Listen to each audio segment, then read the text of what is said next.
From slasher killers to muscle-bound action stars to kids hanging out with aliens, the 1980s is definitely one of the best and most iconic decades of film. And I'm really excited to be here today to tell you my personal favorite movie from every single year of the 1980s. What's going on, everybody? Welcome again to Cobwebs. My name is Daniel. If this is your first time to the channel, we do reviews, rankings, talk about Blu-rays with a focus on the past, on old school, retro, classic cinema. I'm super excited to be back into this decade series today to talk to you about actually what is one of my favorite decades of movies, the 1980s. I love the 80s. I'm in particular a big genre fan when it comes to the 80s. I'm talking horror, action, comedy, teen movies. I love that kind of stuff from this decade. I'm a huge fan. I have been for many years.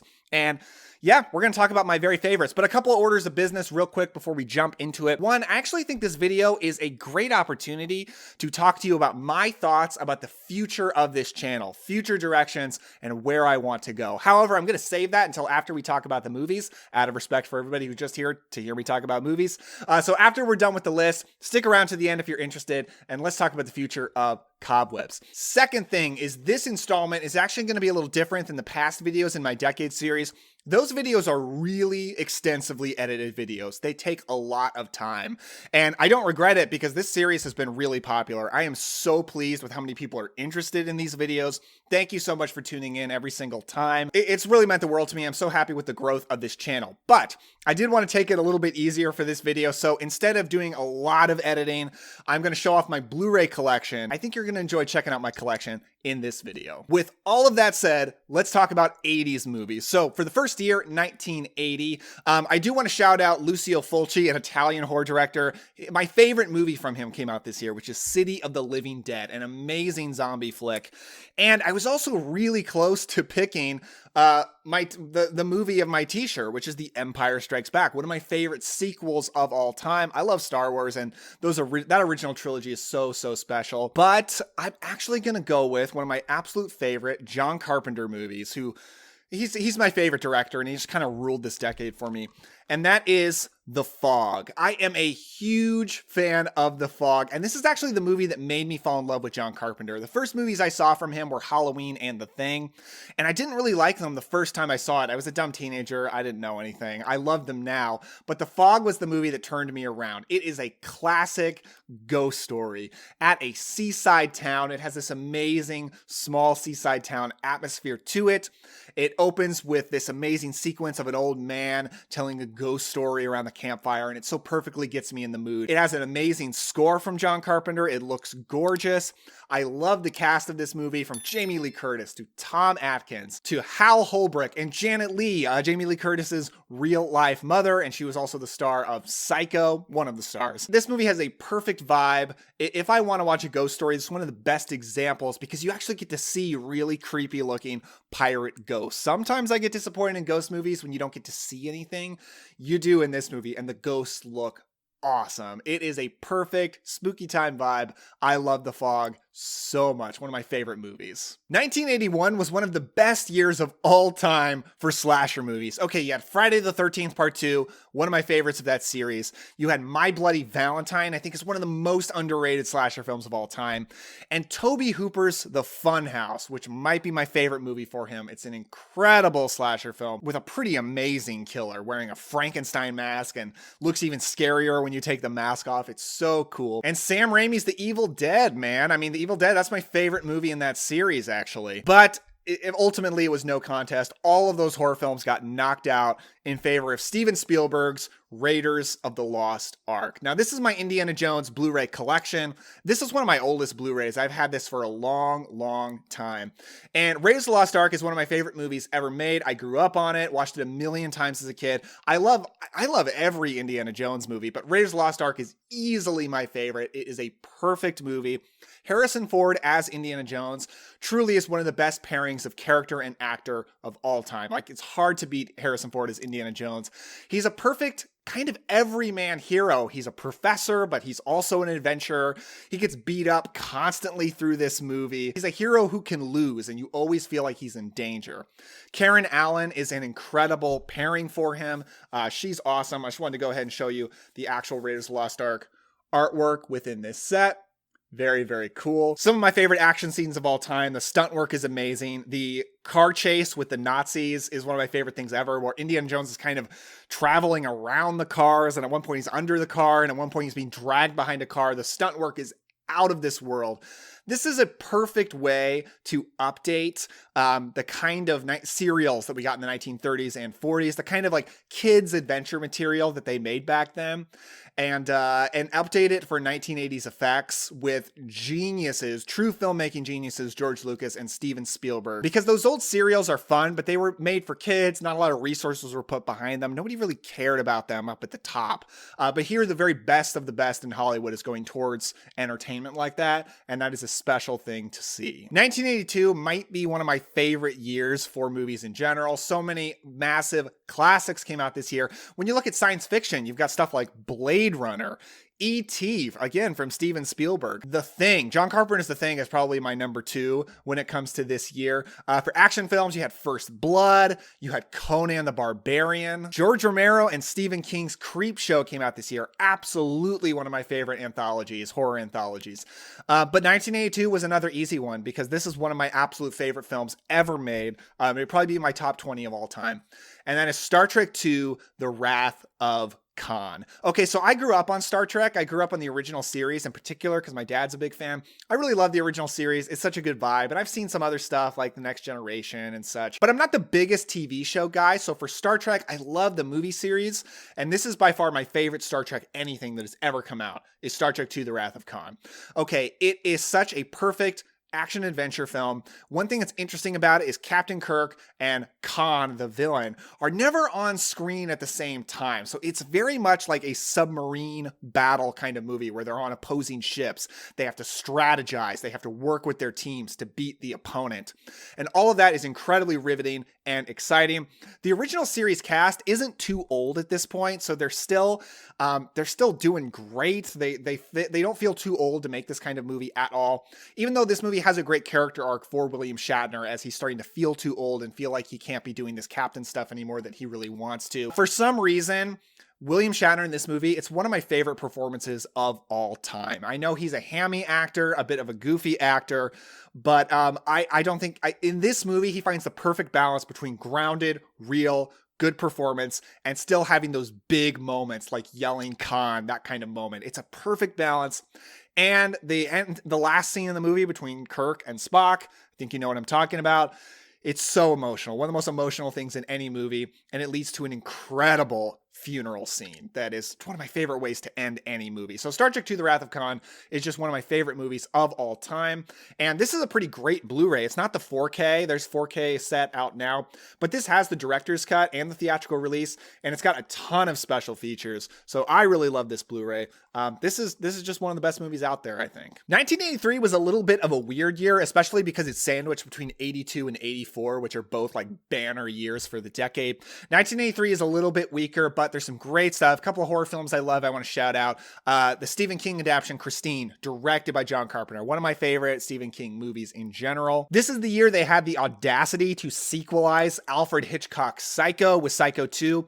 And it's incredible. I think it's on par with Alfred Hitchcock's Psycho. It's not as scary or intense, but it's more emotional. It's a great character piece written by Tom Holland, one of my favorites. And I love Mr. Mom. That's just a comedy that I'm nostalgic about, and I watch to this day, and I think it totally works. It's just this tight, funny comedy full of great jokes starring Michael Keaton. It's great.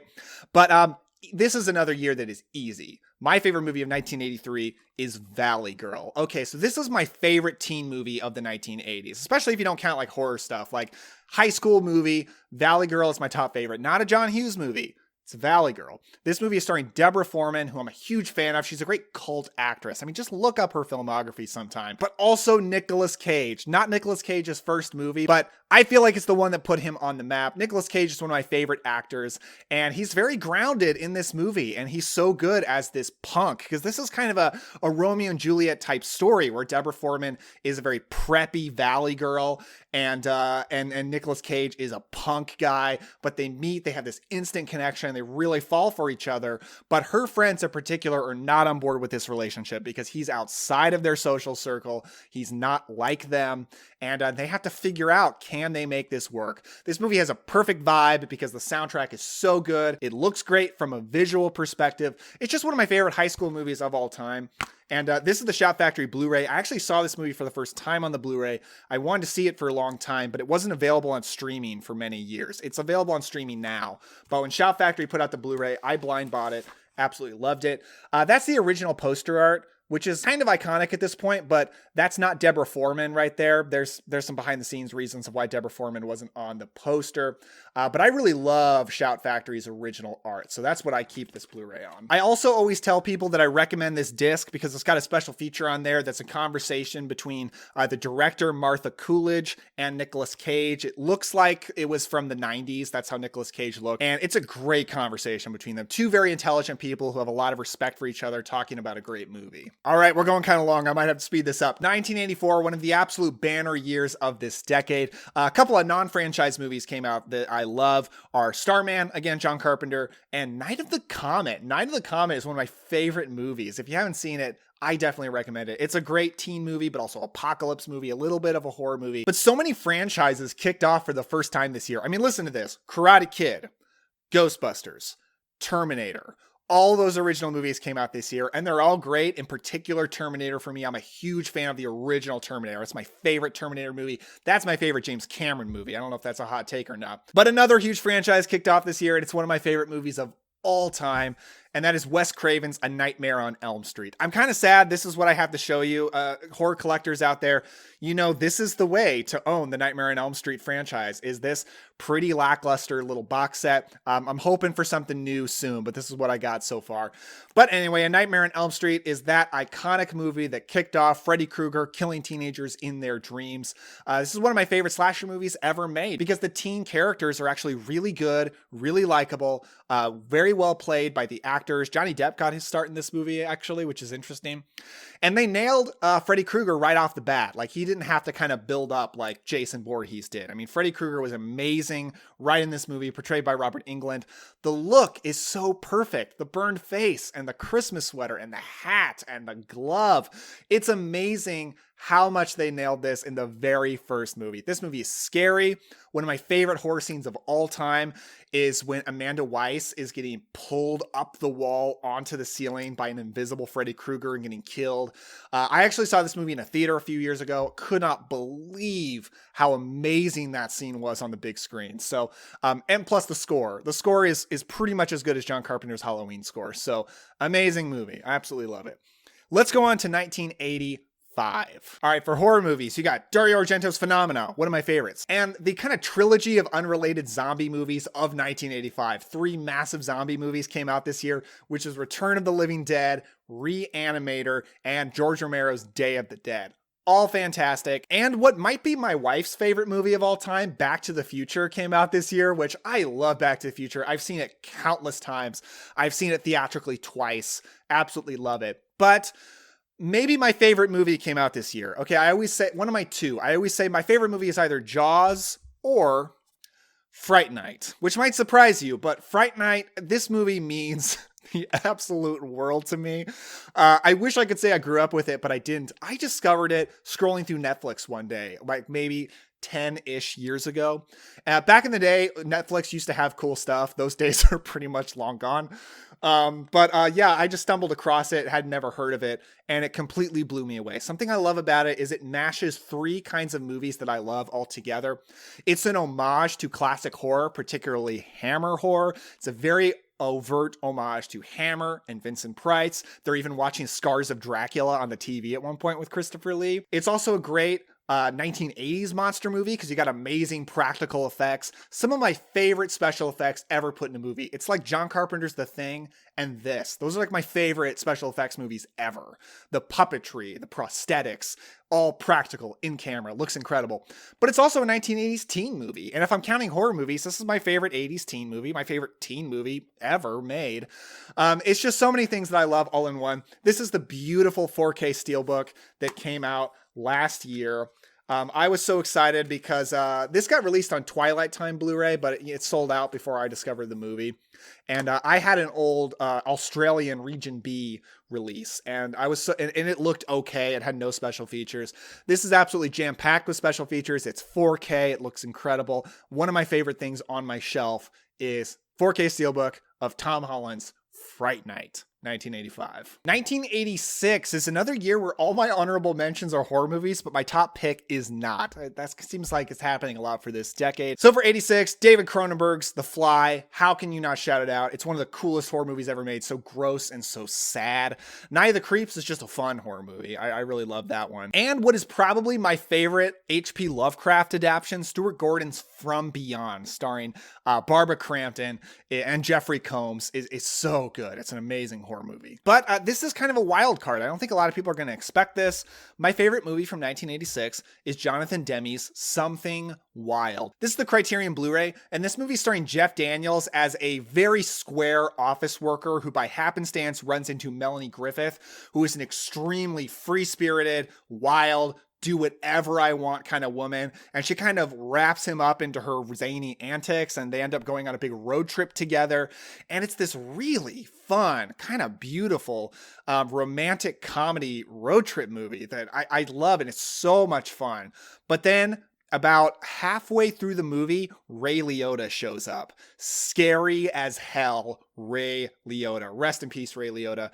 And he completely changes the genre of this movie, and it becomes something very different. Every year for my birthday, I do a movie night for friends. I show 2 or 3 movies. A couple of years ago, I did show Something Wild, and it played so well. People loved this movie. It was a huge hit. It's an incredible amount of fun. Romantic comedy, but also kind of a scary thriller. I think it's one of the best movies ever made. It's one of my favorite movies of all time. I think 1987 is the other banner year from this decade. I think it's 82, 84, and 87. Arnold Schwarzenegger in Predator came out this year, which it's either that or Terminator, my favorite Schwarzenegger movies. I think Predator is a legitimately great film.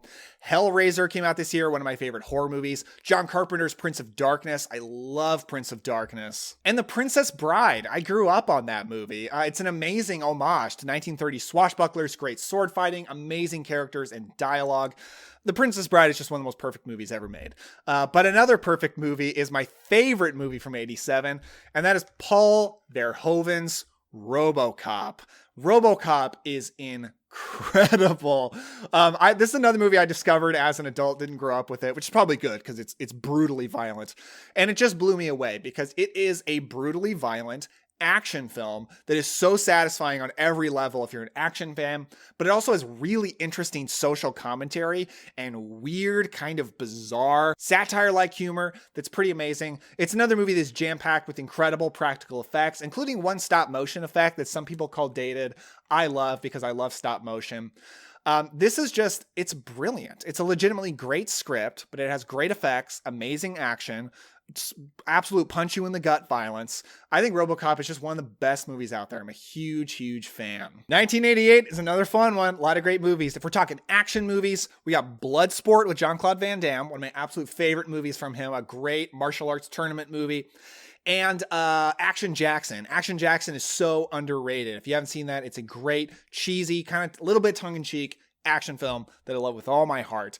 But also Chuck Russell's The Blob remake, Tim Burton's Beetlejuice, Child's Play, the movie that kicked off the Chucky franchise. I think that first movie is by far the best. It's amazing. It's also Tom Holland. Shout out for Psycho 2 and Fright Night. But 1988 was kind of no contest, and that is Die Hard. John McTiernan's Die Hard starring Bruce Willis. This movie really is as good as everybody says. It's kind of like a stereotypical, like every guy loves Die Hard. Everybody's favorite movie is Die Hard. It's just that good. It's an amazing action film, one of the best of the 1980s. This is the movie that really kicked off Bruce Willis's career as an action star because he wasn't quite an action guy. You know, action guys in the 80s are like Stallone, Schwarzenegger, big dudes. And Bruce Willis was an amazing everyman.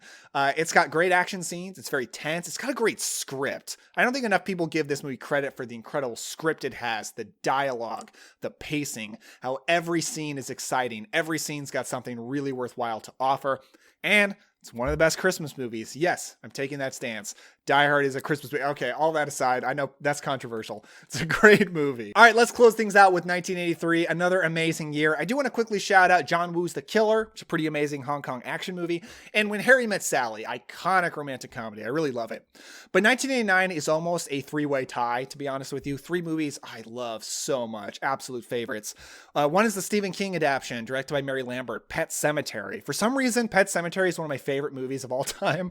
I know a lot of people don't agree, but man, I could watch that movie like once a month. Tim Burton's Batman. Okay, I grew up on Tim Burton's Batman. It's massively nostalgic for me, and it's a movie that I just continue to love more as time goes on. And I kind of go back and forth what my favorite Batman movie is, but I think it is Tim Burton's first Batman movie. Just the 1980s vibe of it. Jack Nicholson, Michael Keaton. It's just the best. But for 1989, I did decide to put one in that three-way tie ahead of the rest. And that is Joe Dante's The Burbs. I always say The Burbs is my favorite 1980s comedy. It's not Caddyshack. It's not Ghostbusters. It's The Burbs. And this is the Shout Factory edition. That's a Shout Factory slipcover. I do want to show the original poster art. I love the original poster art for this movie so much. I'm actually looking in to getting the poster right now. I want it on my wall.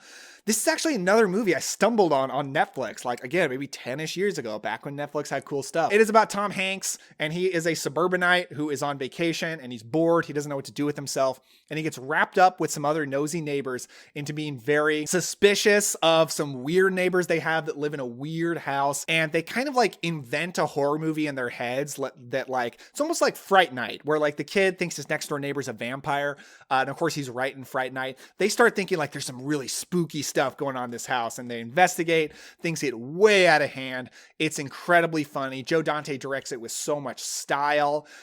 He uses classic horror influences in this movie really, really well. Like the more old classic horror movies you watch, the better The Burbs is to you. And Corey Feldman's in this movie. Shout out Corey Feldman. Shout out Carrie Fisher. Shout out Bruce Dern. It's an amazing cast.